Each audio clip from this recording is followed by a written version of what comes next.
Welcome to Manju's kitchen. இன்னைக்கு Vinayagar Chaturthi special சர்க்கரை பொங்கல் எப்படி செய்கிறதுன்னு பார்க்கலாம் வாங்க.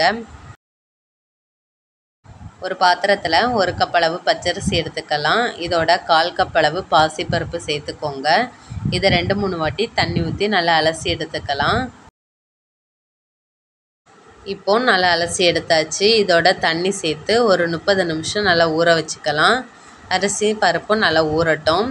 இப்போ 30 நிமிஷம் ஆகியிருக்கு, நல்லா ஊறி இருக்கு. இதை ஒரு குக்கரில் சேர்த்துக்கலாம். இதோட ஒரு 6 கப் அளவு தண்ணி சேர்த்துக்கோங்க.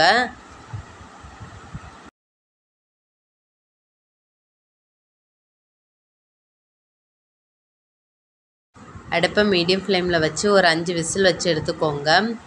ஒரு பாத்திரத்தில் 2 கப் அளவு சர்க்கரை எடுத்துக்கலாம். இதோட 1/2 கப் அளவு தண்ணி சேர்த்துக்கோங்க.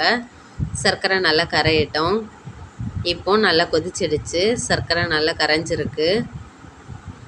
அடுப்பை ஆஃப் பண்ணிக்கலாம். இது அப்படியே இருக்கட்டும். இப்போ 5 விசில் வந்துடுச்சு. ப்ரெஷர் ரிலீஸ் ஆன பிறகு திறந்து பார்க்கலாம்.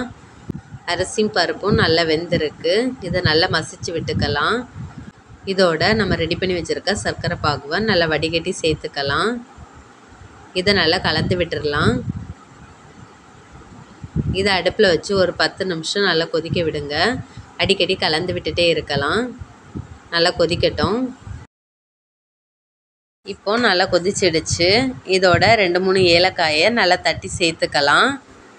இதை நல்லா கலந்து விட்டுடலாம்.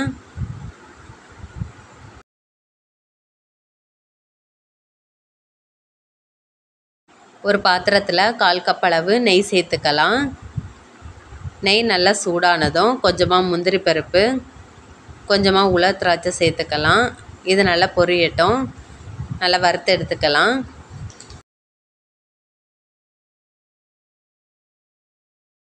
இப்போ நல்லா வறுபட்டாச்சு. இதை எடுத்துடலாம். இதை சர்க்கரை பொங்கலில் சேர்த்துக்கலாம். சேர்த்து நல்லா கலந்து விடுங்க. அவ்வளவுதான், நம்ம சர்க்கரை பொங்கல் சூப்பராக ரெடியாகியாச்சு.